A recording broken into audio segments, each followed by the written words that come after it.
Oke, sekarang kita bahas yang paling dasar dulu sebelum kita masuk ke teknik presentasi yang menjadi menjadi topik utama ya dari kelas teknik presentasi. Nah, sebelum itu kita harus paham dulu gitu. Ya, paham dulu bagaimana konsep dasar komunikasi gitu. Maaf, ini saya nggak bisa di di slideshow ya, soalnya nanti takutnya malah nggak bisa gerak gitu ya. Nggak apa-apa ya.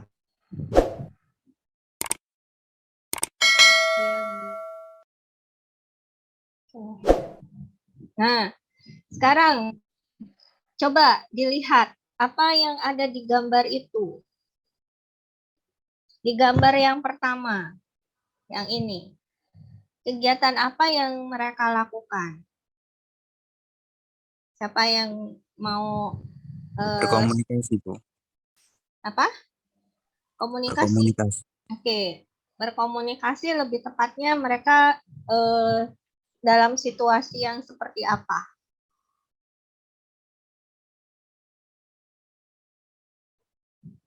Coba diperhatikan dari sisi penampilannya, gitu ya, bahasa tubuhnya. Kira-kira itu komunikasi yang seperti apa yang mereka sedang lakukan? Ya, apa aja yang ada di pikiran? Percakapan. Percakapan apa kira-kira? Tentang apa ya? Yang Bisnis, Bu. Bisnis, oke. Ya, Beneran itu, Bu, telepon. ada lagi apa? formal sama normal. Yang mana? Yang ini dulu. Kita bahas di gambar yang pertama. Di gambar yang pertama. Kegiatan yang mereka lakukan, ya berkomunikasi. Berkomunikasi apa ceritanya di situ? Pembicaraan yang formal. Perbicaraan yang formal. Oke, betul. Ya, kelihatan dari bagaimana bahasa tubuhnya, kita bisa lihat di situ ya. Terus dari sisi penampilannya, jadi ini bisa dimasukkan ke dalam kegiatan berbicara atau berkomunikasi ya, dua arah tuh di situ ya, terjadi dua arah. Nah, ada 3 orang ya, di mana yang 2 orang itu saling ini ya, saling berinteraksi, berkomunikasi, yang satunya ngapain di situ? Yang satunya ngapain? Ada yang lihat?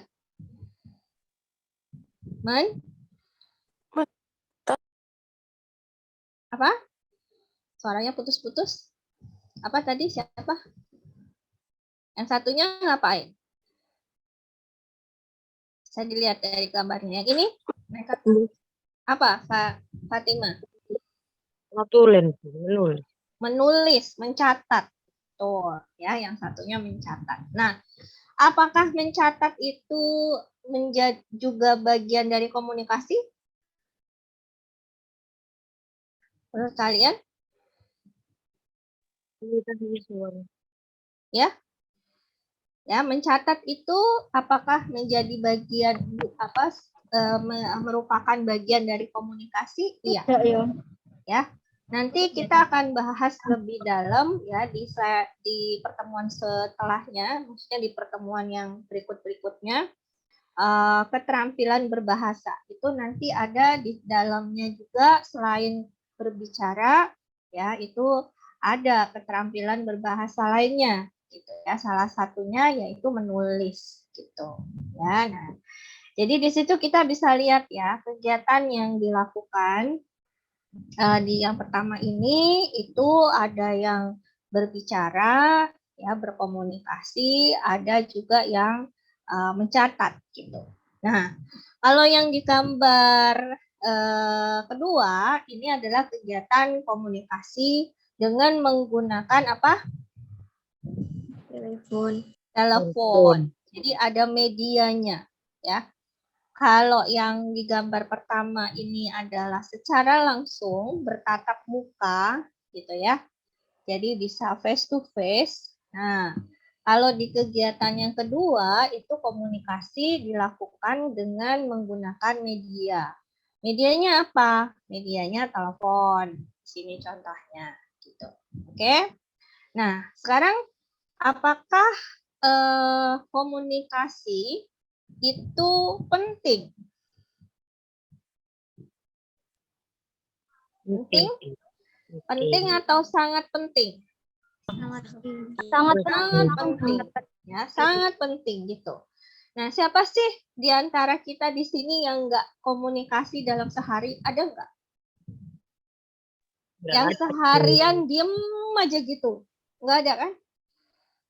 Kalau kita misalnya, mohon maaf, misalnya kita tunawicara, ya tunawicara atau bisu gitu. Apakah dengan tunawicara kemudian tidak berkomunikasi sama sekali? Enggak. Kenapa? Karena tunawicara bisa berkomunikasi kan dengan menggunakan apa? Bahasa isyarat. Bahasa isyarat gitu. Jadi memang kita udah tahu ya bahwa dalam kehidupan ini nggak ada satupun manusia yang tidak berkomunikasi atau tidak melakukan komunikasi gitu ya. Meskipun dalam keadaan tidur, komunikasinya adalah komunikasi dalam dirinya, itu komunikasi juga ya, dengan pikirannya, dengan perasaannya, itu komunikasi loh. Nah, gitu ya. Maka di sini komunikasi itu penting gitu ya. Nah, sebelum itu saya mau kita coba dengerin bareng-bareng ya. Ini ada satu video sebentar ya. Bisa ini enggak ya? Oke, sebentar. Share sound dulu ya. Coba nanti kalian simak videonya ya berkaitan dengan komunikasi ini. Ya, sebelum kita bahas dan kita akan diskusikan. Nanti dicatat poin-poinnya ya dari video ini. Oke, coba ya kita dengarkan.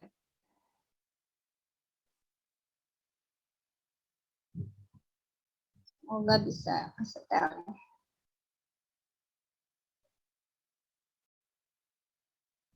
Cara komunikasi yang efektif dengan mendengarkan empati. Terdengar?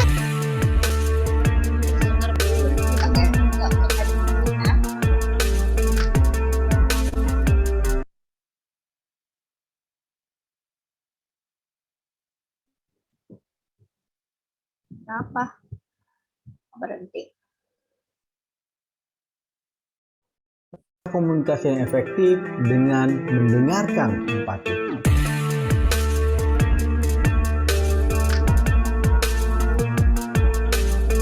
Ya, beliau ini adalah salah satu coach ya.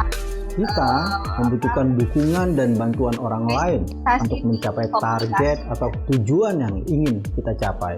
Makin besar target atau tujuan yang ingin kita capai, makin besar juga dukungan dan bantuan yang kita butuhkan. Untuk itulah kita membutuhkan keterampilan berkomunikasi yang efektif. Seseorang boleh saja pintar, memiliki pengetahuan dan kemampuan yang tinggi, atau memiliki ide bisnis yang menarik. Tetapi, bila dia tidak terampil dalam berkomunikasi, maka dia akan sulit untuk mendapatkan dukungan dari orang lain, sulit mendapatkan kepercayaan dari pelanggan ataupun pengguna jasanya, sulit mendapatkan kepercayaan dari atasan, atau jika dia seorang pengusaha, dia akan sulit untuk mendapatkan mitra serta dukungan permodalan dalam menjalankan usahanya. Steve Jobs, Jack Ma, atau Elon Musk adalah contoh orang-orang yang berhasil karena kemampuan berkomunikasi yang efektif. Komunikasi adalah media untuk kita memahami kebutuhan dan aspirasi orang lain, sekaligus untuk membuat orang bisa memahami kebutuhan dan aspirasi kita. Komunikasi juga adalah perangkat untuk mengajak, menggugah, dan menggerakkan orang lain, sehingga kita mendapatkan penerimaan, kepercayaan, dukungan, atau bahkan bantuan dalam mencapai target serta tujuan yang kita inginkan. Untuk bisa berkomunikasi dengan efektif, seseorang perlu menguasai beberapa keterampilan. Keterampilan membaca, menulis, berbicara, dan mendengarkan. Ini adalah 4 keterampilan dasar dalam berkomunikasi. Kita menghabiskan waktu kita bertahun-tahun di sekolah untuk belajar keterampilan membaca dan menulis. Kita mempelajari keterampilan berbicara atau bahkan ikut kursus menjadi pembicara yang baik. Tetapi bagaimana dengan keterampilan kita dalam mendengarkan? Seberapa banyak waktu yang sudah kita pakai untuk belajar mendengarkan dengan baik dibandingkan dengan waktu yang kita pakai untuk mempelajari keterampilan berkomunikasi lainnya. Dalam video ini, kita akan membahas prinsip penting saat berkomunikasi. Pahamilah dulu mitra bicara kita, barulah kita bisa mengajak mereka untuk memahami kita. Dalam bukunya, 7 Habits of Highly Effective People, Stephen R. Covey menyebutkan hal ini sebagai kebiasaan efektif yang kelima. Berusaha mengerti orang lain terlebih dahulu, barulah berusaha mengajak orang lain untuk mengerti kita. Untuk bisa berkomunikasi dengan efektif, seseorang perlu menguasai keterampilan mendengarkan dengan efektif terlebih dahulu. Barulah keterampilan berbicaranya akan bisa memberikan dampak. Perhatikan dengan seksama prinsip tadi. Pahamilah dulu mitra bicara kita, karena orang tidak akan mau mendengar atau bahkan menerima ide, pendapat, usulan dari orang lain yang tidak mereka terima atau percayai. Dan orang tidak akan mau menerima atau mempercayai kita kalau mereka menilai kita tidak bisa mengerti dan memahami pikiran serta perasaan mereka. Untuk mengajak orang lain mau mengerti dan memahami kita, dibutuhkan keterampilan berbicara. Tetapi untuk membuat orang lain merasa dimengerti dan dipahami, dibutuhkan kemampuan mendengarkan empatik. Kita tidak akan bisa berkomunikasi dengan efektif jika kita belum bisa menjadi pendengar yang efektif terlebih dahulu. Ada 5 tingkatan dalam mendengar. Yang pertama adalah ignoring atau mengabaikan orang lain. Biasanya karena kita masih punya kesibukan atau fokus lain. Misalnya, sedang fokus pada pekerjaan yang sedang kita kerjakan, sedang fokus pada gadget atau game online yang sedang kita mainkan, atau sedang fokus pada jalan raya saat kita masih mengendarai kendaraan. Tingkatan yang kedua adalah pretending, yaitu ini berarti berpura-pura mendengarkan. Mungkin seseorang berhadap-hadapan dengan mitra bicara mereka, tetapi energi, pikiran, dan perasaan mereka tidak terfokuskan pada mitra bicara mereka. Biasanya ini dilakukan agar terlihat sopan di mata mitra bicara mereka. Tingkatan yang ketiga adalah selective listening. Dalam tahap ini, seseorang mendengar dengan memberikan perhatian dan energi mereka. Tetapi mereka hanya memilih kata-kata yang mereka anggap relevan dengan sudut pandang dan kepentingan mereka. Dalam tahap ini, agenda yang dipakai masih agenda diri mereka sendiri dan belum terpusat untuk benar-benar mengerti sudut pandang ataupun perasaan mitra bicara mereka. Di tahap ini, orang mendengarkan orang lain dengan maksud untuk membalas atau memberikan tanggapan terhadap pernyataan mitra bicara mereka. Tingkatan selanjutnya adalah attentive listening. Dalam tahapan ini, kita tidak hanya mendengar, tetapi benar-benar mendengarkan. Ini berarti kita sudah mendengarkan dengan memberikan perhatian dan fokus pada apa yang dikatakan mitra bicara kita.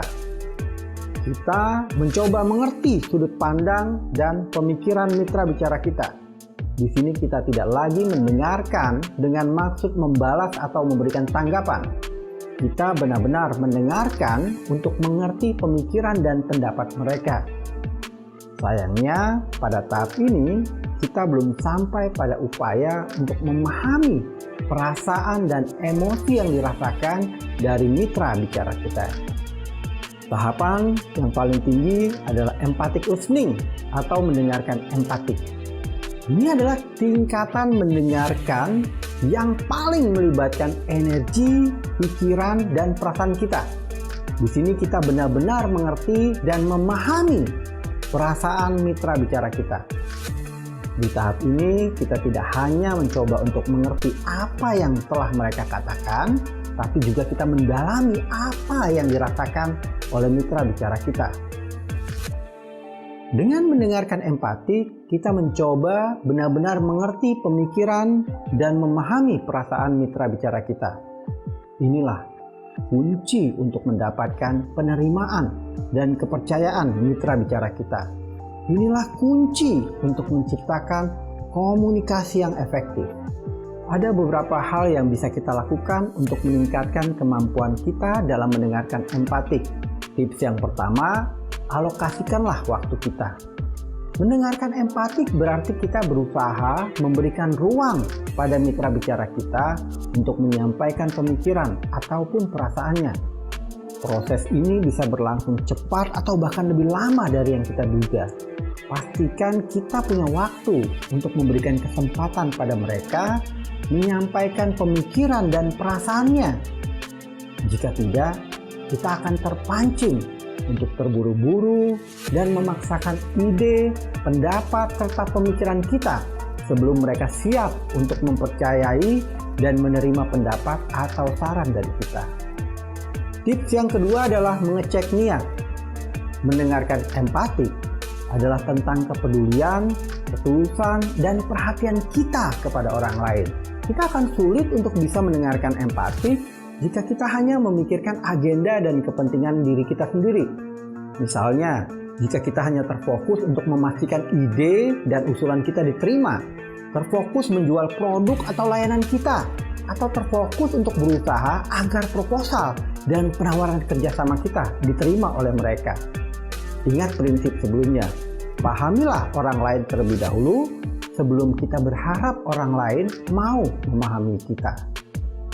Tips yang ketiga adalah menghindari 4 respon, yaitu menafsirkan, menggali, menilai, atau menasihati orang lain saat kita sedang mendengarkan empatik. Ketika mitra bicara kita menyampaikan pendapatnya, kebanyakan orang cenderung melakukan perilaku-perilaku ini. Mereka cenderung menafsirkan atau melihat sesuatu dari kacamata mereka, menggali dengan pertanyaan yang membuat mitra bicara terpaksa harus berpikir keras, memberikan penilaian sehingga mitra bicara merasa dijudge atau diadili, bahkan diberikan nasihat sehingga mitra bicara merasa direndahkan kemampuannya serta tidak dianggap kompeten. Komunikasi bukan hanya soal logika saja, melainkan juga soal perasaan dan emosi. Ketika perasaan dan emosi seseorang sedang tidak stabil, sulit untuk diajak berpikir dengan jernih. Inilah mengapa kita perlu menghindari respon-respon yang tidak efektif tadi ketika kita sedang mendengarkan empatik. Sebaiknya tahan diri kita sampai nanti ketika mitra kita sudah lebih siap dan terbuka untuk menerima serta mempercayai kita. Mendengarkan empatik melibatkan pengertian dan pemahaman. Pengertian berarti kita mengerti apa yang menjadi concern ataupun kepedulian mereka. Pemahaman berarti kita memahami apa yang dirasakan oleh mereka. Untuk itulah kita perlu menjalankan tips yang terakhir ini, yaitu mengkonfirmasikan pengertian dan pemahaman kita. Seorang waiter yang profesional dilatih untuk mengulang kembali pesanan dari pelanggan mereka. Ini membuat pelanggan merasakan bahwa waiter benar-benar mendengarkan pesanan mereka. Waiter yang tidak profesional mungkin akan mengatakan, "Siap Pak, siap Bos." Disinilah kita bisa membedakan antara perilaku orang-orang yang merasa paham dengan orang yang benar-benar memahami. Dengan mengkonfirmasi perasaan dan concern dari mitra bicara kita menunjukkan kepada mereka bahwa kita benar-benar memahami apa yang mereka sampaikan, bukan hanya merasa sudah memahami. Jadi konfirmasikanlah pengertian dan pemahaman kita dengan memberikan respon kalimat yang empatik. Untuk bisa memberikan respon kalimat empatik, ada 3 langkah yang perlu kita perhatikan. Pertama-tama, kita perlu terlebih dahulu mengidentifikasi apa yang dirasakan oleh mitra bicara kita. Misalnya rasa bingung, sedih, kecewa, bahagia, yakin, gembira, ataupun lainnya. Yang kedua, kita perlu mengidentifikasi topik atau fokus yang sedang mereka bicarakan. Misalnya perlakuan atasan yang tidak menyenangkan, sikap pasangan yang menyebalkan, ketidakjelasan sistem kerja, kondisi kesehatan di seputar lingkungan kerja, atau apapun. Dan yang ketiga, buatlah respon kalimat empatik berdasarkan hasil identifikasi kita tadi.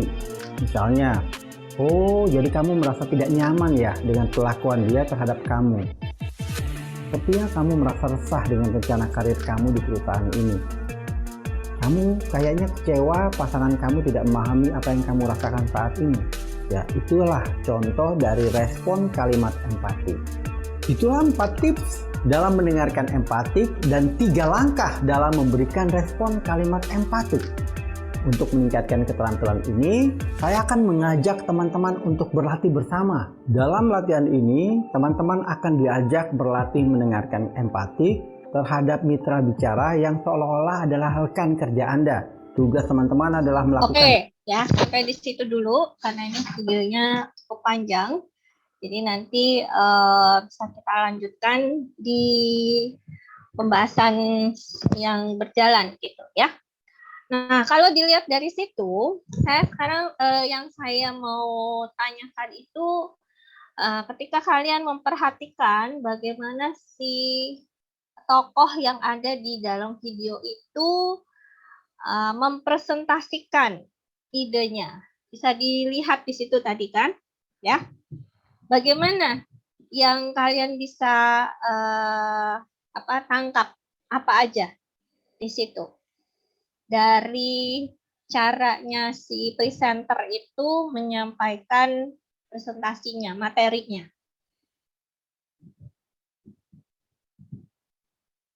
Siapa?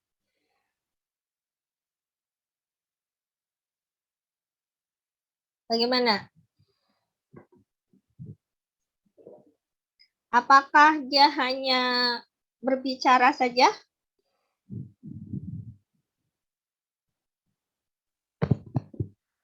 Atau menggunakan apa selain dia berbicara?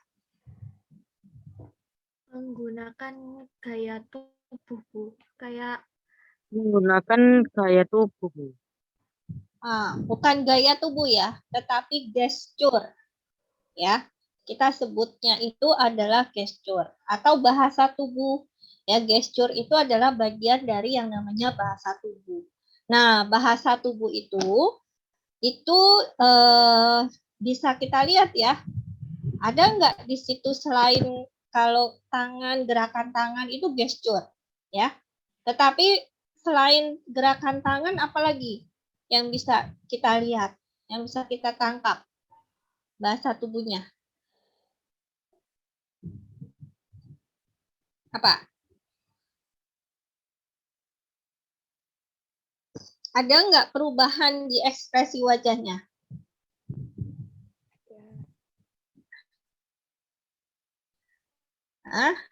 Ada ya, kita bisa lihat ya.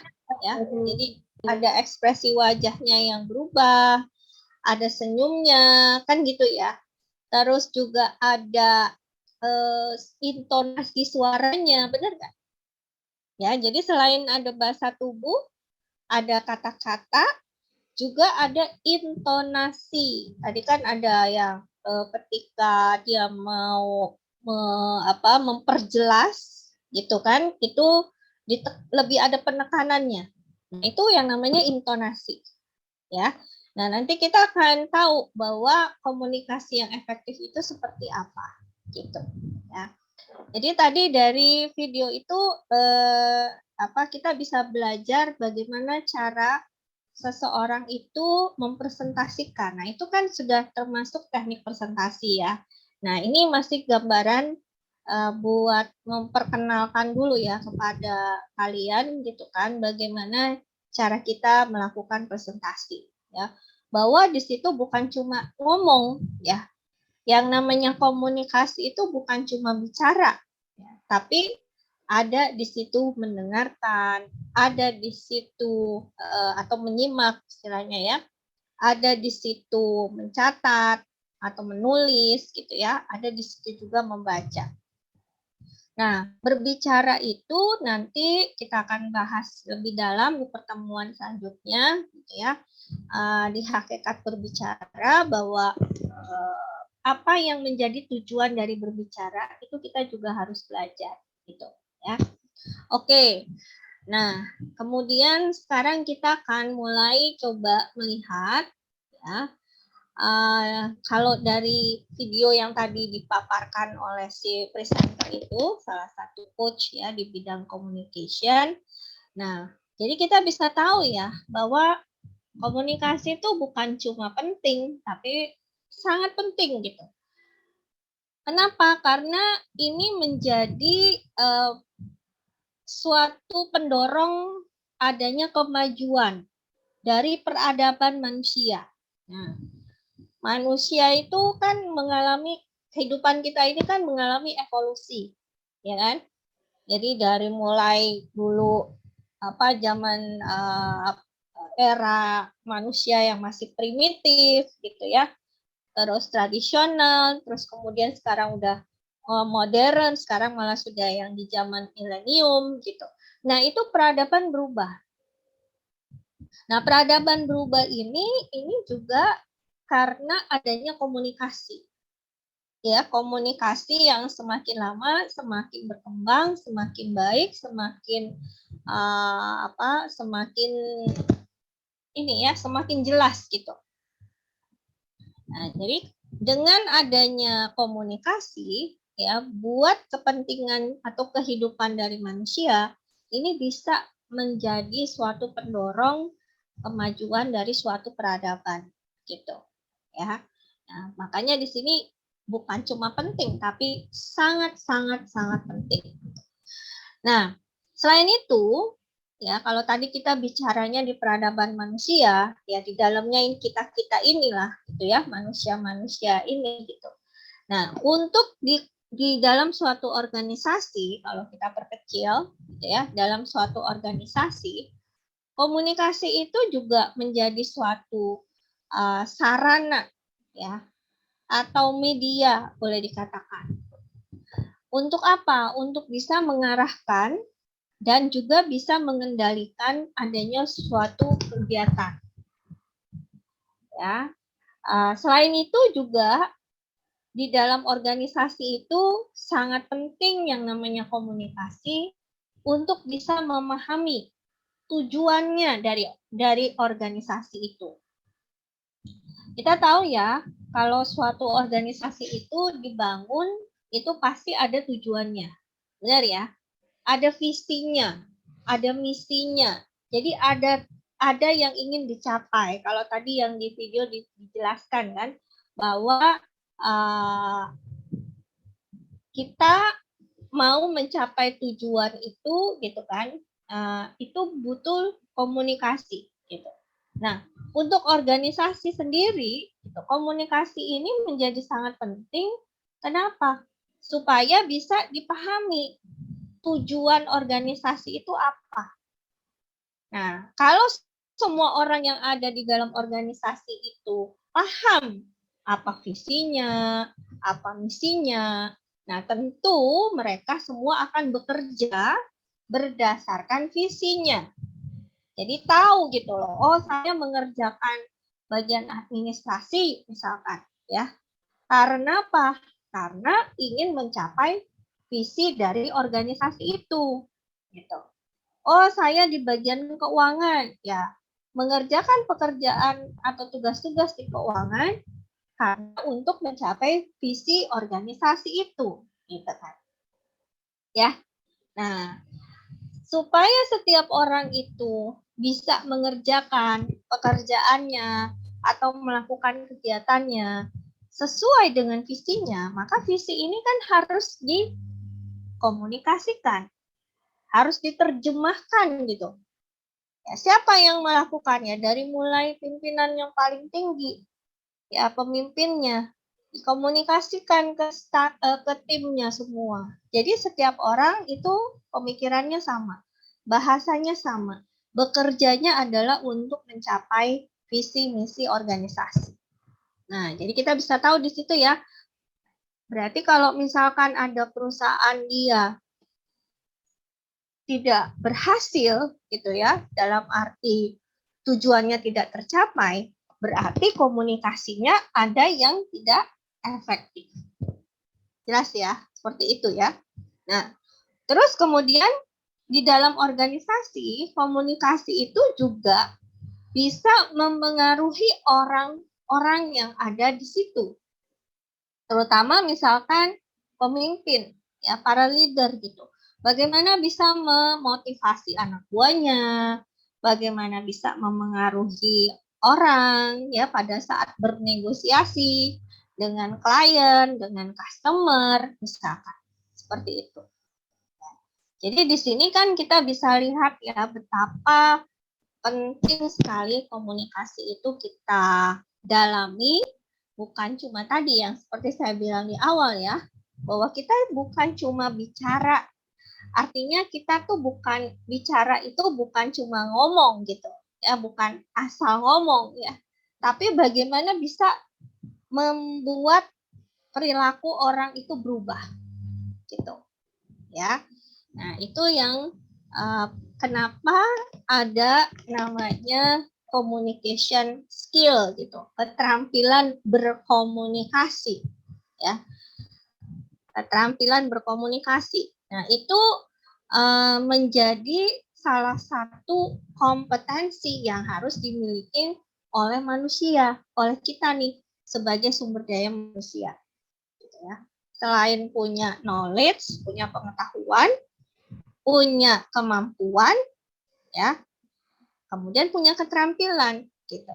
Nah kalau knowledge tadi pengetahuan, oh iya, tahu nih sekarang kayak kita baru lahir gitu kan nggak bisa langsung ngomong kan ya, tapi mendengarkan dulu gitu, menyimak dulu gitu.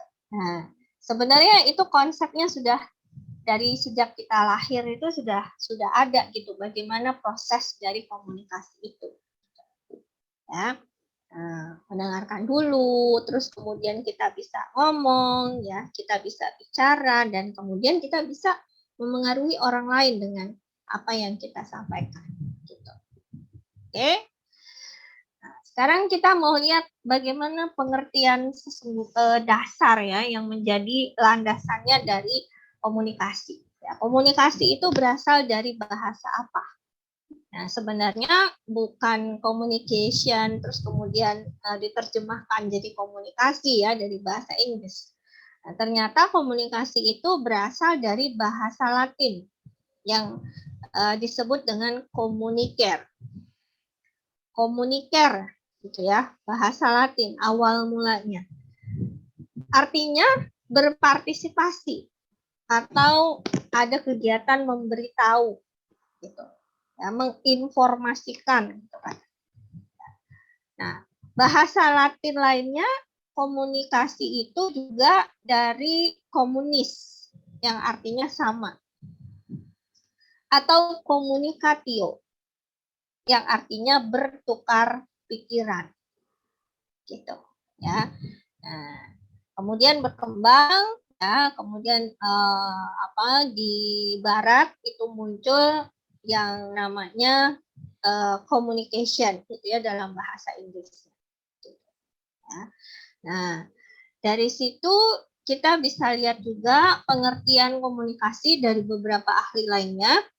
Ya, di situ ada, saya mengambil dari beberapa ahli ya, yaitu dari Taylor, Burgess, L.V. Wolf, dan Garfield Knapp. Nah, kalau menurut Taylor, komunikasi itu dikatakan sebagai proses.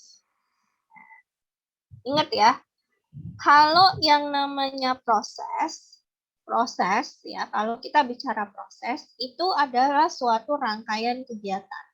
Makanya proses itu kata lainnya bisa juga dikatakan dengan sistem.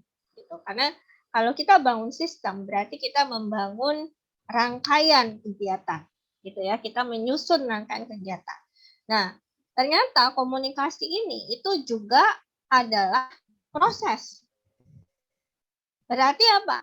Ada kegiatan-kegiatan. Nah, kalau tadi kita simak video, ya, video yang tadi di awal, apa sebelum kita bisa berkomunikasi yang harusnya kita lakukan? Saya masih ingat. Apa? Ayo, kalau tadi menyimak, mendengarkan. Apa yang harusnya kita lakukan sebelum kita bisa berkomunikasi dengan baik? Mendengar, memahami, Mendengarkan. Betul, mendengar ya, bukan cuma mendengar ya, tetapi mendengarkan gitu. Ya, mendengarkan dan kita bisa memahami orang lain dulu. Orang lain dulu kita paham, baru kita bisa berkomunikasi dengan baik dengan orang tersebut gitu.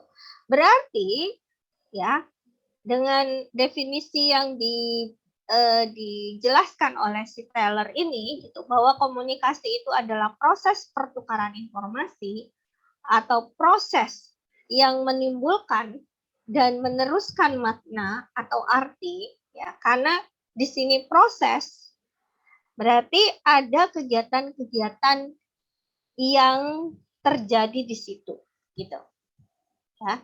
Jadi ada rangkaian kegiatan. Sebelum kita bisa mempertukarkan informasi ya tadi kan kita harus memahami dulu, kita harus bisa menjadi seorang pendengar yang baik gitu ya. Nah, itu adalah kegiatan-kegiatan yang ada di dalam. Makanya komunikasi itu dikatakan dia sebagai proses. Sampai di sini bisa dipahami? Bisa diikuti? Ya, bisa ya. Oke. Nah, kemudian menurut Burgess ya tahun 88, komunikasi itu juga dikatakan dia sebagai proses ya. Prosesnya adalah penyampaian informasi, makna ya dan pemahaman dari si pengirim pesan kepada si penerima pesan ya. Nah, karena tadi kita udah mendengarkan setengah dari video ya yang disampaikan di awal tadi gitu ya. Ini nyambung semua gitu. Artinya benar seperti yang tadi sudah disampaikan ya, bahwa komunikasi itu bukan cuma menyampaikan informasi atau pengertian atau makna, arti gitu ya. Tapi juga bagaimana proses pemahaman. Nah, tadi kan sudah dijelaskan justru pada di video itu kita dikasih tahu bahwa sebelum kita melakukan komunikasi dengan orang lain, kita harus pahami dulu orang itu, gitu ya, atau lawan bicara kita, atau si penerima pesan kita itu. Kita harus memahami dulu. Oke. Nah, berikutnya adalah L.V. Wolf.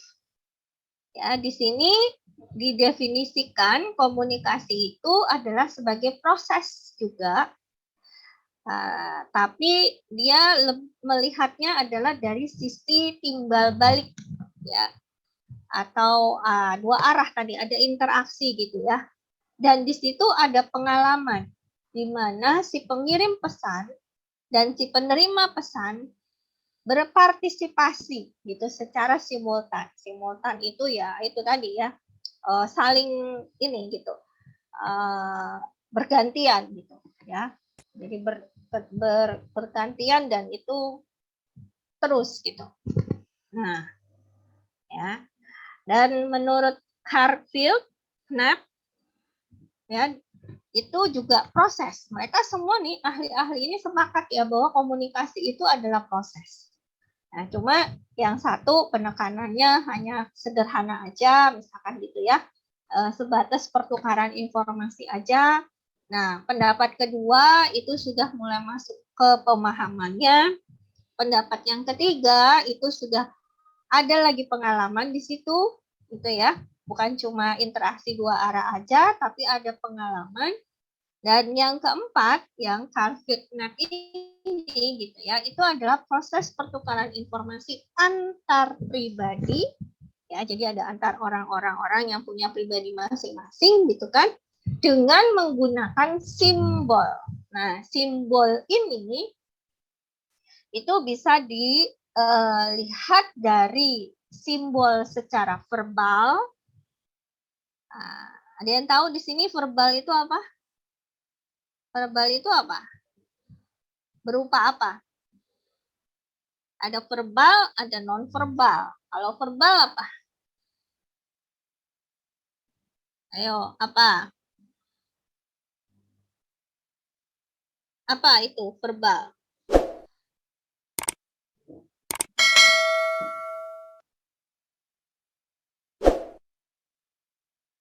Ada yang tahu?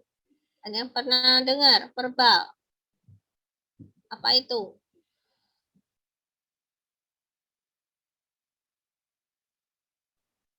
Gak tahu, Bu. Nggak tahu. Yang lain? Nggak tahu juga. Rika, apa verbal?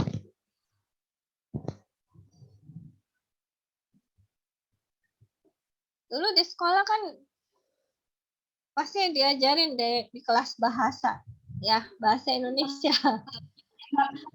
Apa? Secara lisan atau Secara lisan atau ya, verbal itu adalah kata-kata. Ya, berupa kata-kata. Nah, kata-kata itu bisa disampaikan secara lisan, bisa tertulis. Benar kan? Sekarang kan orang banyak nih kata-kata yang karena sekarang serba digital, kirim WhatsApp, chat di WhatsApp, itu kan kata-kata. Benar ya? Kata-kata. Nah, jadi jempolnya yang secara lisan gitu loh, ya. Nah, ada juga yang kata-kata keluar dari mulutnya. Ya. Nah, sama itu dua-duanya adalah verbal. Karena verbal itu artinya komunikasi dengan menggunakan kata-kata. Jelas ya? Nah, non-verbal berarti ya selain dengan menggunakan kata-kata. Bahasa isyarat, tadi bahasa tubuh, intonasi, ya. Nah, itu adalah semua non-verbal. Gitu. Jelas ya? Jadi selain dengan menggunakan kata-kata. Nah, jadi di sini dari pendapat ahli yang keempat nih, si Kavit Knapp, ya, dikatakan bahwa komunikasi itu adalah proses pertukaran antar pribadi, antar manusia dengan manusia, dengan menggunakan simbol. Gitu. Nah, simbol ini jadi artinya apa? Bisa mereka itu menggunakan kata-kata, jadi pertukaran informasi itu bisa dengan menggunakan kata-kata dan juga dengan non-verbal gitu. Ya, dengan selain kata-kata. Tuh, ya. Nah, itu dilakukan baik secara tatap muka atau melalui media seperti yang saya sampaikan tadi gitu kan. Kalau tatap muka dia ngomong gitu ya, kedengeran langsung. Kalau lewat media yaitu yang sekarang kita sering lakukan lewat WhatsApp, ya, Twitter, Facebook, misalkan DM, nah, ya itu tadi kata-kata itu disampaikan lewat situ. Oke, jelas ya di sini ya. Nah, ini baru awalnya. Nah, secara sederhananya lah gitu ya. Jadi boleh dikatakan dirangkum terus kemudian dijadikan satu definisi ya terhadap komunikasi ini, maka dikatakan di sini adalah suatu proses ya di mana seseorang ya bisa satu, bisa beberapa orang ya atau kelompok atau organisasi, lebih luasnya lagi masyarakat ya di suatu negara gitu. Ya, bagaimana mereka ini menciptakan dan menggunakan informasi ya supaya terhubung dengan lingkungannya dan juga manusia yang ada di lingkungan tersebut gitu.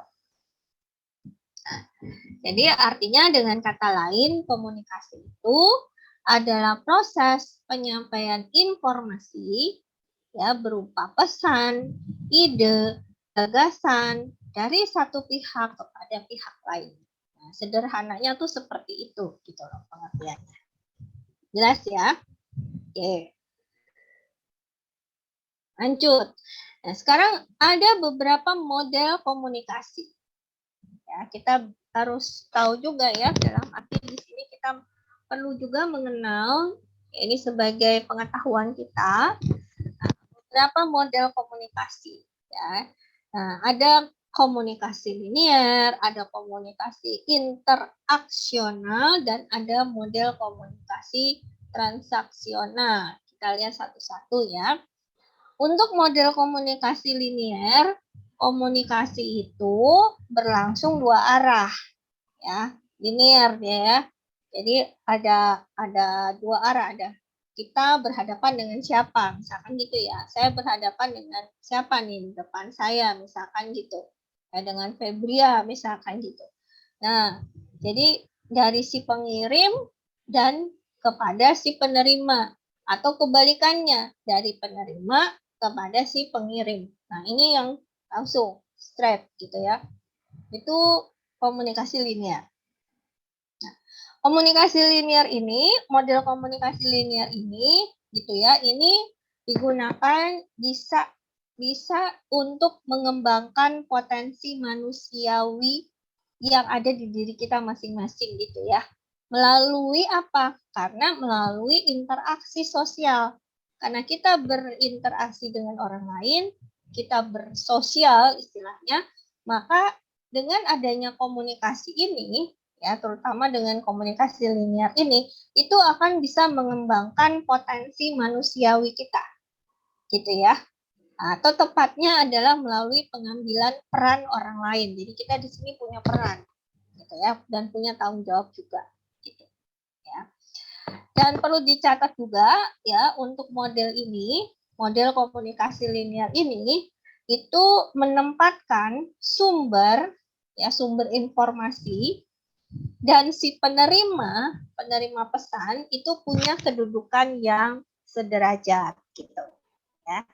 Artinya dari, apalagi kalau kita nih antara si penerima dan si pengirim itu punya kedudukan yang sama, jadi punya tanggung jawab yang sama. Ya, sama-sama harus bisa komunikasi itu efektif gitu loh. Bagaimana bisa komunikasi itu berjalan. Lalu untuk model yang interaksional ya. Nah, di sini di dalam komunikasi model interaksional ya, ada elemen-elemen kunci yang harus diperhatikan. Ya.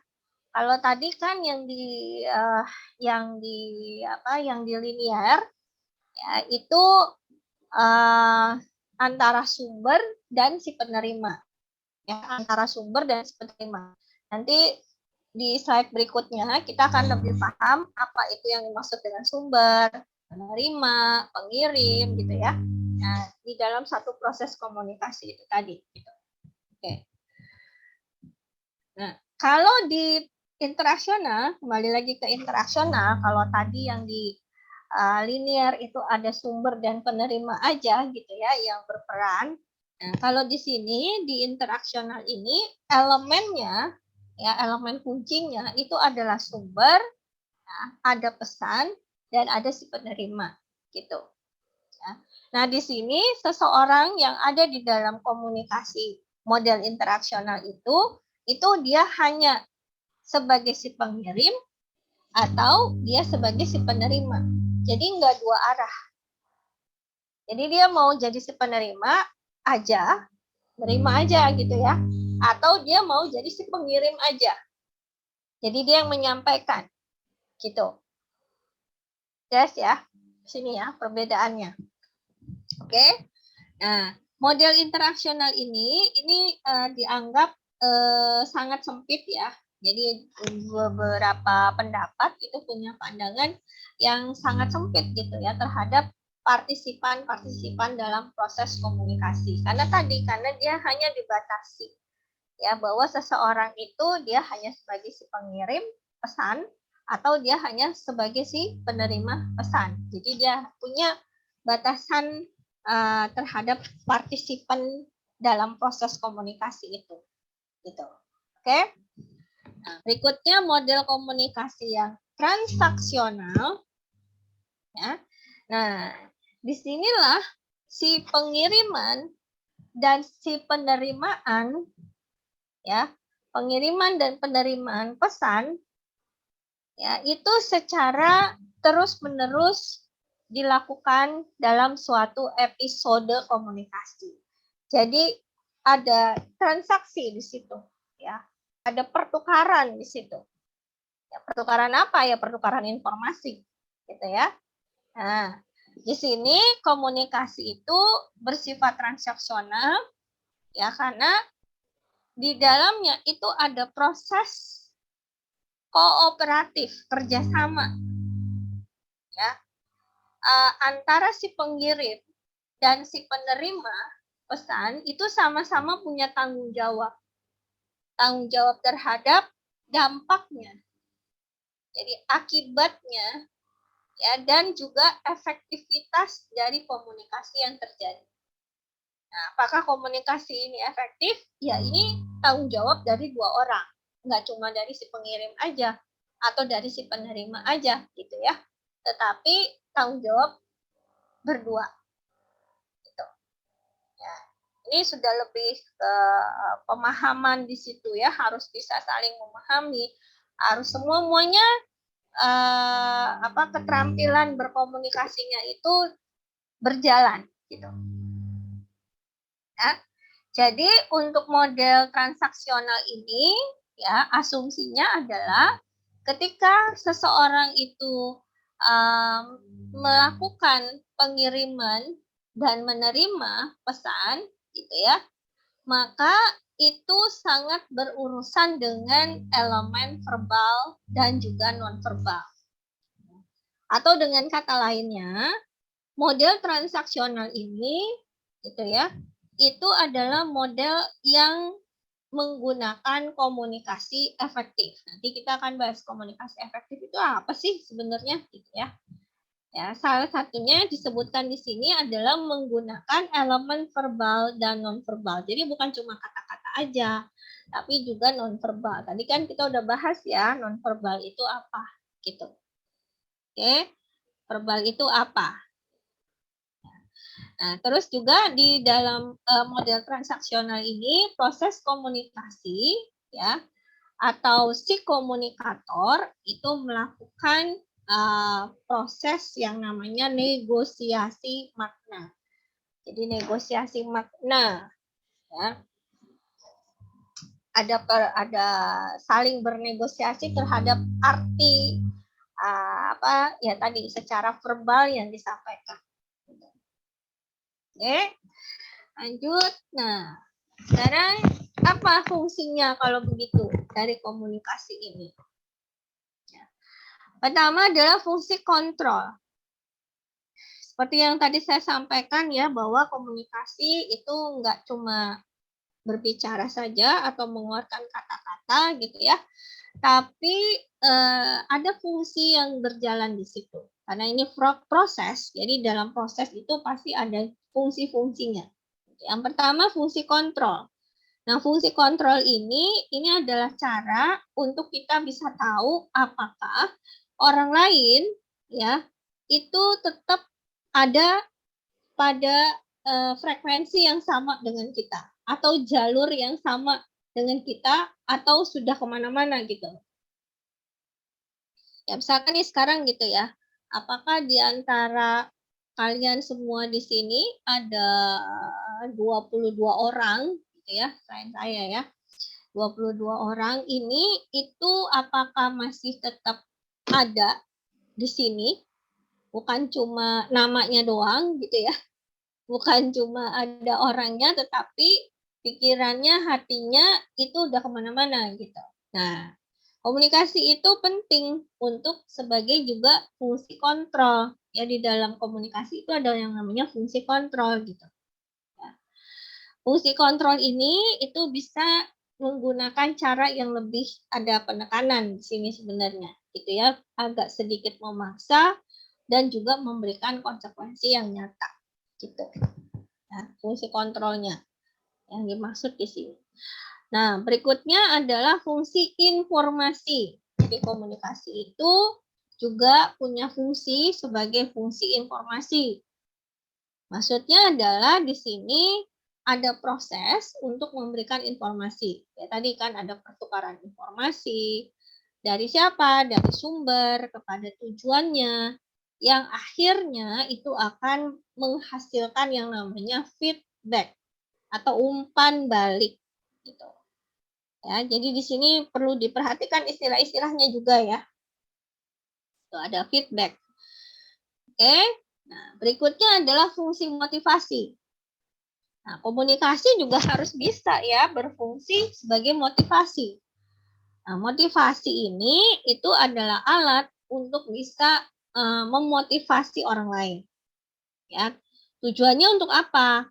Yang pasti adalah memastikan apakah orang itu tetap di jalurnya tadi ya, tetap di frekuensinya yang kita inginkan atau tidak gitu. Ya. Kalau tadi fungsi kontrol itu lebih tegas gitu, ya. Atau lebih ada force-nya, lebih ada dorongan memaksanya gitu, ya. Fungsi kontrolnya. Jadi ada harus didengerin ya, misalkan gitu ya. Benar loh, ini harus diperhatikan benar-benar. Nah, itu contohnya kalimatnya ya ketika fungsi kontrol di dalam komunikasi. Nah, tapi kalau dalam fungsi motivasi itu lebih halus ya. Artinya lebih ke yang soft gitu, mengajak, mengarahkan gitu ya. Jadi enggak langsung gitu. Jelas ya di sini ya perbedaannya. Oke. Nah, berikutnya adalah fungsi ekspresi emosi. Ekspresi itu dia juga harus bisa berfungsi sebagai ekspresi. Nah, ekspresi mengekspresikan, jadi bisa orang tuh tahu gitu ya emosi. Jadi apa yang kita rasakan, yang dirasakan oleh seseorang atau lawan bicara kita, ya itu harus bisa muncul fungsi ekspresi emosinya. Gitu. Menyampaikan emosi apa yang dirasakan ya melalui komunikasi, maksudnya begitu gitu ya. Dan ini memang butuh waktu ya. Kenapa? Nah disinilah tadi perannya proses mendengarkan gitu ya. Karena kalau kita nggak bisa memahami, nggak bisa menjadi seorang pendengar yang baik gitu ya, maka ini tidak bisa tercapai. Ya, berarti kita tidak berfungsi sebagai ekspresi emosi. Ya, itu. Oke. Nah, tadi kita udah bicara fungsi ya. Nah, ini kita mulai masuk ke unsur-unsur. Oke. Tadi kan ada source, ada apa tadi ya, elemen-elemennya di dalam unsur-unsur komunikasi. Ya. Perlu diingat di sini ya. Jadi yang ada di dalam unsur-unsur komunikasi itu ada source, yaitu sumber. Nanti kita akan bahas satu-satu ya. Lalu ada komunikator. Jangan sampai kebalik ya. Jadi si komunikator itu berarti si pengirim, penerimanya itu nanti komunikan namanya, gitu ya. Nah, ini kita masih bahas unsur-unsur komunikasi. Yang ketiga itu adalah pesannya. Jadi si pesan itu sendiri atau idenya atau gagasannya gitu ya. Nah, itu unsur yang ketiga. Yang keempat, channel atau saluran komunikasi atau medianya. Kita pakai apa tadi? Telepon, WhatsApp, ya, video call, misalkan gitu ya. Nah, itu salurannya. Oke. Berikutnya masih di dalam unsur-unsur komunikasi, yaitu si komunikan ya Nadia. Jadi ada komunikator. Komunikator apa tadi? Komunikator? Penerima pesan. Oh, komunikator. Pengirim pesan. pengirim, jangan sampai ketukar ya. Komunikan itu baru yang menjadi penerima. Ya, komunikan itu adalah si penerima pesan gitu. Nah, selain itu ada juga feedback atau respon atau umpan balik. Ya, jadi ada feedback dan terakhir ada efek atau hasil akhirnya. Hasil akhir itu boleh dikatakan dampaknya gitu. Ya, resultnya dari suatu komunikasi. Ya, kita sebut dengan efek atau hasil akhir. Ya. Nah, jadi seperti ini kalau digambarkan gitu ya. Nah, ini si komunikator, coba dilihat ya dari gambar ilustrasinya. Jadi ini si komunikator, ini si komunikan. Nah, ini ada pesan yang mau disampaikan. Melalui apa? Salurannya. Ya bisa langsung, mau telepon, tadi gitu kan ya. Atau apa gitu ya, ini salurannya. Oh, diterima. Jadi kan gitu ya. Dia nanya, bisa dimengerti enggak? Gitu kan. Misalnya dia menyampaikan sesuatu gitu ya. Menyampaikan pesan. Nah, melalui apa? Oh, melalui langsung misalkan. Terus si komunikan, oke, saya mengerti. Efeknya gitu ya. Umpan baliknya gitu ya, umpan baliknya. Oh, dia mengerti. Gitu ya. Nah, efeknya berarti dia sudah benar-benar paham gitu. Dampaknya atau resultnya. Berarti ada yang hasilnya yang mau dilakukan. Yang terjadi gitu ya. Hasil dari komunikasinya itu apa. Jadi tujuannya tercapai. Gitu. Oke, nah kita bahas ya. Source itu adalah dasar. Jadi dasar yang digunakan di dalam penyampaian pesan. Dan fungsinya itu sebagai rangka. Jadi gitu. Untuk memperkuat pesan itu sendiri. Supaya pesan itu diterima dan punya validitas yang tinggi. Nah, di sini yang dikatakan sebagai source atau sumber itu bisa berupa lembaga atau instansi atau orang-orang yang ahli di bidangnya seperti dokter, perawat, misalkan ya, notaris, pengacara, misalkan ya, konsultan, misalkan ya, atau bisa juga dari buku, literatur gitu ya, atau dokumen, jurnal dan lain sebagainya. Gitu ya. Artinya di sini source itu adalah sumber pesan itu dari mana. Jadi enggak hoax gitu istilahnya. Yes ya. Sekarang banyak beredar karena udah digital, misalkan bikin konten YouTube atau apa, tapi itu enggak ada dasarnya gitu. Jadi berasumsi misalkan atau mungkin malah ngarang cerita ya, jadi nggak sesuai dengan faktanya, datanya. Nah itu berarti source-nya nggak jelas gitu. Benar ya. Jadi tadi source itu bisa dari lembaga, misalkan kalau kita bicara berapa sih penduduk Indonesia sekarang ini, ya kita carinya di Biro Pusat Statistik gitu, di PPS, ada gedungnya BPS, cari di situ data-data terkait demografi atau apa gitu ya. Nah, oke. Nah, kalau komunikator atau bahasa Inggrisnya kita sebut juga dengan sender ya, si pengirim gitu ya. Jadi ini bisa orang atau sekelompok yang itu menyampaikan gitu ya, atau mengirim stimulus ya, mengirim stimulus ya terhadap pesan gitu. Oke.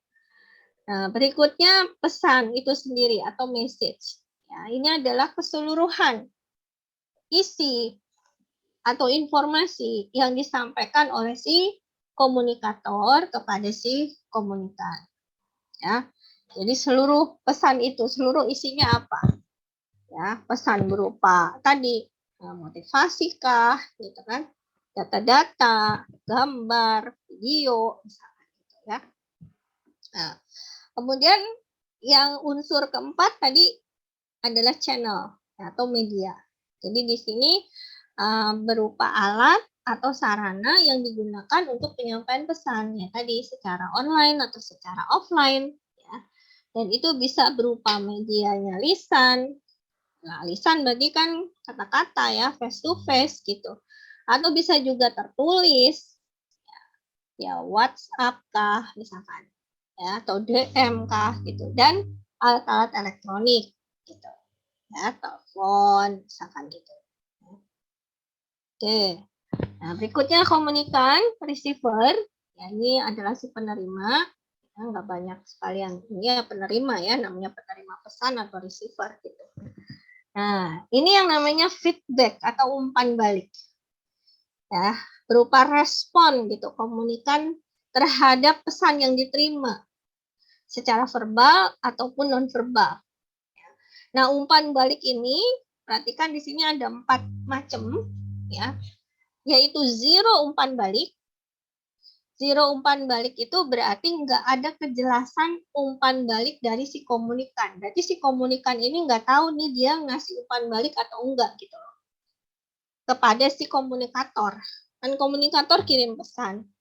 Nah, si komunikan umpan baliknya itu nggak jelas gitu. Atau ya tadi nggak tahu orang dia ngasih feedback atau enggak gitu ya diem aja atau mungkin ya udah kayak patung aja misalkan gitu berarti nggak ada kejelasan. Nah itu kita sebut dengan zero umpan balik. Jadi kalau ditanya apa itu zero umpan balik gitu. Terus ada juga umpan balik yang positif. Nah ini yang kita harapkan. Jadi umpan balik dari si komunikan itu bisa dimengerti kan tadi kan. Iya saya mengerti. Oh iya dia udah mengerti gitu kan. Nah itu umpan balik kan. Positif umpan baliknya. Ya. Ada umpan balik yang netral. Nah ini bukan seperti zero. Kalau zero tuh sama sekali blank gitu ya. Nggak jelas gitu. Tapi kalau ini netral.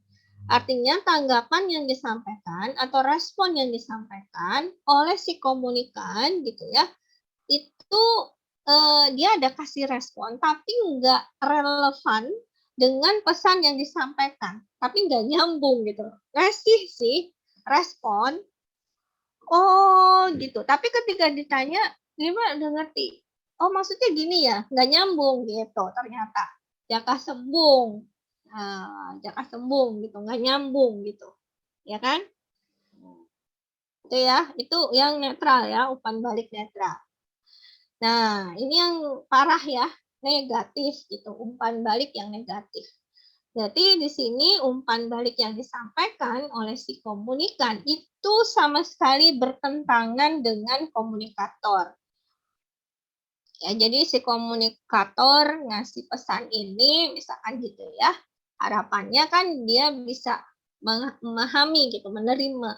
Nah, tapi kan dengan feedback yang umpan balik yang negatif, si komunikan ya itu tidak mendukung si kompetitor, artinya menolak. Enggak ada respon yang baik gitu.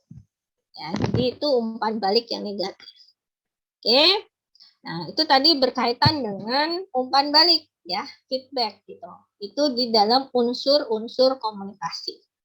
Guys ya, ingat-ingat ya, kalau ditanya ada berapa unsur? 7 unsur. Apa tadi yang udah dibahas di depan? Coba sebutin. Yang pertama, Sumber. Oke, yang kedua, Komunikator. yes, komunikator. Yang ketiga, pesan, Pesan. message atau pesan. Oke, keempat, Channel. channel itu medianya ya. Medianya. Terus yang kelima, Penerima atau kita sebut dengan komunikan. Terus yang keenam, feedback. Ada berapa jenis feedback? Ada berapa jenis feedback? 4. Ada 4. Apa aja?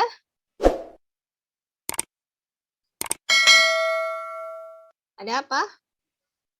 Zero, feedback. Terus apa lagi? Ayo, Feedback positif. feedback positif, terus Feedback negatif. negatif, terus zero terakhir feedback, Netral. netral gitu ya. Yang pertama tadi zero feedback, ada feedback positif, ada negatif, ada yang netral. Netral. Itu dari feedback. Nah, yang sekarang unsur yang ketujuh itu yang kita sebut dengan efek ya, atau hasil akhir. Nah, hasil akhir itu berarti apa? Tujuannya dari komunikasi itu tercapai atau tidak gitu. Jadi ini adalah hasil yang diharapkan. Apakah ada perubahan pada pola sikapnya, pada sikapnya atau tingkah laku dari si komunikan gitu. Atau dari si orang-orang yang terlibat di dalam komunikasi itu, baik si komunikan maupun si komunikator gitu. Ya. Ini adalah hasil akhirnya. Nah, inilah tujuan dari kita berkomunikasi, yaitu bukan cuma bicara, tapi bagaimana bisa merubah perilaku orang lebih baik, ya, lebih positif gitu. Ya, itulah dikatakan komunikasi itu efektif. Nah, di samping itu ada juga ya dari 7 unsur itu ada satu lagi di dalam prosesnya yang masuk sebagai noise. Ya, noise itu bukan berisik, bukan suara ya. Tapi noise di sini adalah faktor-faktor yang memengaruhi komunikasi. Nah, apa aja? Ada terkait perkembangan zaman. Zamannya udah berubah tadi kan. Seperti yang saya sampaikan dari zaman purba, primitif, tradisional, modern, milenium misalkan ya. Nah, itu akan menjadi noise juga. Ya, akan menjadi satu faktor yang bisa memengaruhi komunikasi itu, dia bisa efektif atau tidak gitu, ya. Terus juga persepsi. Nah, kalau antara si komunikan dengan si komunikator ini masing-masing punya persepsi. Wah, kayaknya nih dia nih bakalan lama nih ngomongnya, misalkan gitu. Jadi belum apa-apa udah punya persepsi, udah males deh gue. Nah, itu kan perilakunya udah menunjukkan tidak ini gitu ya, tidak welcome misalkan gitu. Nah, itu akan memengaruhi komunikasi kalau udah seperti itu. Jadi pada saat kita mau interview orang misalkan gitu, belum apa-apa kita udah punya persepsi, ini pasti nggak sesuai gitu kan. Nah, udah ada persepsi duluan, pasti pada saat komunikasinya terjadi itu juga akan memengaruhi. Bisa jadi ya males-malesan dengerinnya gitu kan ya, karena udah memandang sebelah mata misalkan gitu. Ya. Terus value, nilai. Nilai ini juga akan memengaruhi komunikasi ya. Nilai ini seperti kayak nilai-nilai yang ada di diri kita gitu ya. Kita punya keyakinan, kita punya prinsip seperti itu ya. Nah, kejujuran, misalkan integritas, misalkan. Nah, itu juga akan memengaruhi komunikasi. Dan itu kita masukkan ke dalam noise gitu ya. Terus juga latar belakang budaya. Ya, setiap daerah kan beda-beda, punya budayanya sendiri-sendiri. Budaya itu juga menjadi salah satu faktor yang berpengaruh terhadap komunikasi. Ya, budaya Jepang ketemu budaya Indonesia misalkan gitu ya. Nggak usah antar negara, antar daerah aja udah budayanya beda-beda gitu ya. Terus emosi. Nah, ini emosi berkaitan dengan perasaan ya. Jadi emosi seseorang ketika berbicara, apakah moodnya bagus, moodnya lagi jelek, itu juga pasti akan mempengaruhi. Gitu. Perempuan atau laki-laki berpengaruh nggak terhadap komunikasi? Ngomong sama cewek sama ngomong sama cowok misalkan. Atau perempuan-perempuan saling ngomong gitu kan, beda antara pembicaraan perempuan sama pembicaraan laki-laki, benar ya? Itu kan pasti akan berbeda gitu ya. Terus pengetahuan, nah juga ini ya, pengetahuan, knowledge gitu. Semakin wawasannya banyak ya, semakin terampil dia berkomunikasi. Karena apa? Karena nggak kehabisan bahan gitu. Apa aja bisa diomongin. Itu kalau wawasannya atau knowledge-nya banyak gitu. Tapi kalau orang yang malas baca, nah pengetahuannya sedikit, sempit, ya udah ngomongnya segitu-segitu aja gitu, nggak bisa berkembang, ya itu. Terus peran dan hubungan, ya, jadi peran manusia yang terlibat dalam komunikasi itu seperti apa, itu juga akan memengaruhi peran dia sebagai pengambil keputusan, misalkan gitu ya, atau dalam keluarga, atau dalam proses pembelian misalkan ya, antara peran dia sebagai pencari nafkah atau sebagai pengatur keuangan misalkan ya. Terus hubungannya bagaimana juga itu akan mempengaruhi komunikasi. Nah, kemudian juga lingkungan. Ya, lingkungan ini ya terkait dengan suasana, ya tempat di mana komunikasi itu terjadi, komunikasi itu dilakukan, itu juga akan mempengaruhi. Jarak, citra diri, image, ya. Jadi orang yang sangat menjaga jaim gitu ya, jaga image, itu juga akan mempengaruhi komunikasinya, ya. Dan juga kondisi fisik, dia lagi sakit, dia lagi flu, dia lagi nggak fit, misalkan, itu pasti berpengaruh, ya. Nah, ini semua ya. Jadi kalau ditanya apa sih noise? Itu kalau dalam bahasa Inggris noise-nya itu artinya kan suara, noise, berisik gitu ya. Jadi ini bukan cuma masalah keberisikan gitu, tetapi ini adalah noise itu adalah faktor-faktor yang memengaruhi komunikasi gitu. Jadi apa aja yang bisa mengganggu adanya komunikasi gitu ya, akan berpengaruh. Nah, ini kalau digambarkan prosesnya ya dalam bentuk bagan seperti ini ya. Jadi ada sumber, yaitu dari si komunikator yang akan mendukung si komunikator.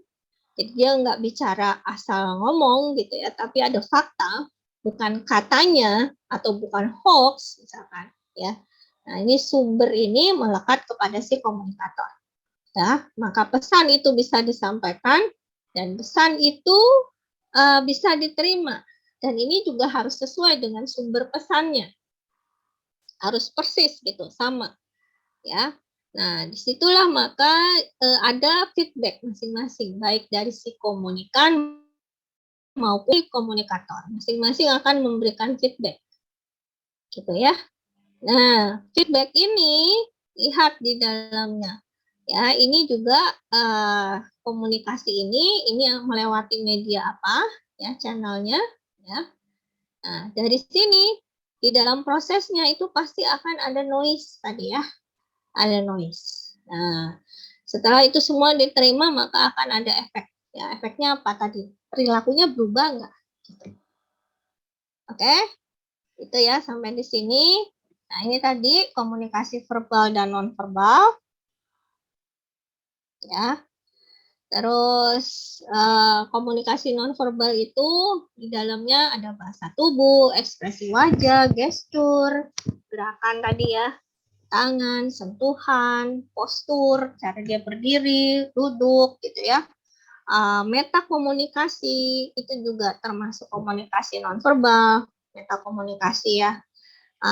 Ada kayak telepati seperti itu juga termasuk ya. Terus penampilan tadi ya, orangnya seperti apa, seperti yang tadi saya tanya di gambar yang pertama gitu ya.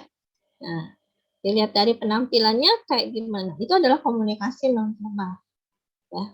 Nah, komunikasi yang efektif ini tadi ya, ini adalah hasil survei, jadi nggak ngarang-ngarang cerita ya. Jadi ini hasil survei yang dilakukan oleh Mahrabain gitu ya, salah satu ahli dalam komunikasi. Dia melakukan survei dan ternyata komunikasi efektif itu ada 3 elemen di situ, ada 3 kontributornya. Kontributornya itu adalah dari kata-kata, ya, kemudian intonasi dan body language, bahasa tubuh. Nah, ternyata kalau dilihat dipersentasekan, yang terkecil persentasenya itu hanya kata-kata, 7%. Nah, yang paling besar apa di situ? Yang paling besar bahasa tubuh, body language. Ya. Jadi komunikasi efektif itu kalau cuma ngomong doang nggak efektif. Ya, tapi komunikasi efektif itu ada 3 kontribusinya. Nah, ternyata word atau kata-kata itu hanya 7% aja gitu. Jadi sedikit aja. Jadi orang akan lebih paham, lebih mengena maknanya ketika ada body language-nya, bahasa tubuhnya. Ya, 55%. Dan yang kedua, itu intonasinya. Bayangin orang ngomong datar aja sama orang ngomong yang ada irama turun naik. Kan pasti lebih menarik ya turun naik. Ada dinamikanya gitu. Benar ya? Seperti itu. Oke. Nah, jadi dikatakan di sini komunikasi itu seperti kayak cinta katanya. Kalau pas bikin senang, tapi kalau berlebihan bete. Benar nggak? Itu ya. Pas dia senang. Kalau pas di hati senang, bener kan? Tapi kalau terlalu lebay, malesin banget kan gitu, ya. Nah, artinya di sini ada saatnya kita memberi, ada saatnya kita menerima. Jadi kalau di dalam hubungan relationship atau cinta itu kan juga ada memberi, ada menerima, take and give gitu ya. Komunikasi juga begitu gitu. Nah, komunikasi juga kan mudah untuk kita ngomong, ya dikatakan, tapi sulit dipahami, apalagi dijalani. Perlu latihan, perlu belajar, kan gitu. Oke? Ya, sampai di sini tadi materinya, dan ini tugasnya. Ini belum ada grupnya ya, nanti tolong dibuat grup, saya di-invite ya. Baik, Bu. Supaya bisa saya kirim materinya. Terus sama tugasnya gitu kan. Tugasnya di sini adalah nanti saya kirim satu bahan untuk kalian membuat sinopsis ya. Sinopsisnya dibuat dengan format PPT ya, PowerPoint. Jadi sambil latihan juga untuk bikin PowerPoint-nya dari bahan baca ya tentang komunikasi ya. Kemudian dikumpulkan dan dipresentasikan itu kita lihat waktunya ya. Tapi kalau misalkan nggak keburu, mungkin nanti hanya ada 1-2 yang bisa kita diskusikan sebagai contoh gitu ya. Kirim ke email saya, di situ emailnya. Ya, perhatikan belakangnya ya, bukan yahoo.com tapi yahoo.co.id. Jadi nanti biar bisa terima. Ada pertanyaan sampai di sini? Belum ada, Bu. Oke, belum ada, Bu. Oke, kalau nggak ada, bisa dibuka dulu semuanya. Bu, mohon maaf mau tanya, Bu. Ya, boleh. Ini bahan bacanya itu dari Bu Mary atau gimana? Iya, dari saya. Makanya nanti tolong dibuatkan grupnya, biar nanti saya share ya. Jadi kalau nggak hari ini, saya share besok. Itu ya, waktunya minggu depan. Dikumpulkan pas hari kita jadwal kuliahnya. Oke? Baik, Bu. Siapa ketuanya nanti yang bisa ini saya? Nomornya saya udah tahu belum? Belum, Bu. Mau ditulis dulu sebentar nomornya, Bu. Oke, sebentar. Saya tulis di chat aja ya. Ya, Bu. Baik. Chat.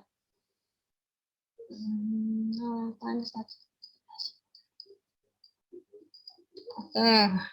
Nah. Ya. Oke, bisa di-on-kan dulu semua time-nya. Nah, capture dulu ya. Berapa halaman ini? Oke, 1 aja. 1. Ya, dibuka.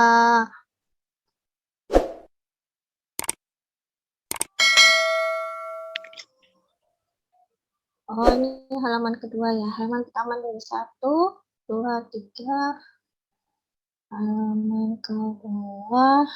Oke. 1, 2. Oke, kalau nggak ada pertanyaan sampai di sini dulu ya. Kita ketemu lagi minggu depan. Insya Allah kalau minggu depan bisa offline nanti dikabarin ya. Bisa dilakukan secara offline. Oke, selamat malam. Assalamualaikum warahmatullahi wabarakatuh. Waalaikumsalam warahmatullahi wabarakatuh. Terima kasih, Bu.